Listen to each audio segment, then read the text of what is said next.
What would you say generally robotics right now is the best at problem solving? There's labor and there's inventory and there's real estate. I think are probably the big three, right? And there's probably some others like energy, but I think those are the big three. So like, let's just say auto store, that brings a density play. You can take all these small, like you have 10 items in a place, and instead of taking up an entire pallet location, it's taking up a box, right? This big, right? So you can increase the density in your warehouse. Also, you can build something in a normal height building. You don't need a super high building. If you look at, say, Locus, right? Locus is attacking the labor side. And then inventory, if you can hold lower days on hand, then you can save on your inventory cost if you can predictably still fulfill your order. So I think three, right? So I would say real estate and labor are probably the top of the page. There actually is one more, and that's speed to fulfill on time, reliably. And that's actually what Amazon revolutionized. Yeah. Right. Having 1 million SKUs under one roof, which at one time was like unheard of, like unbelievable,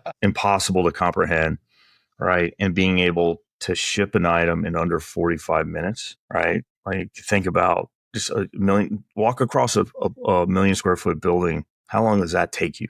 I know. It's insane. I've seen their facility in Kenosha, and it is unbelievable walking through that place. Yeah, and they do it for multiple items. So like if you have 3 items and you got to walk across the building 3 times, you're not going to make it in 45 minutes. Things that they did for parallel processing, they changed how everyone thought about the industry at scale. Like a lot of times you're buying from Amazon just because you can get it tomorrow.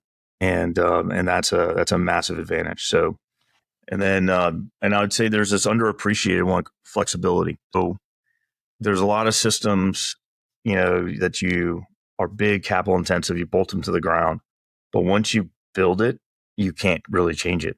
It's $20 million. You're not going to just bin it, right? So the capital asset becomes this, it almost fossilizes the business in a way. So like the more modern technologies are very modular. You can add one robot, you can take a robot away. So like they're not tied to these big structural fixed assets. So now when it comes to labor, there's a whole bunch of things you can do. You see the picking arms, you see, these goods to person systems where the robots bring the goods. Really, the number one thing that you can eliminate in terms of labor is walking, right? The picking, the grabbing of a thing is relatively inexpensive for a human, and a human's really good at it, right? These are really good, but the amount of time they spend grabbing things as opposed to walking to the thing they're supposed to grab, that's the time. That's where the money is. That's where the cost is.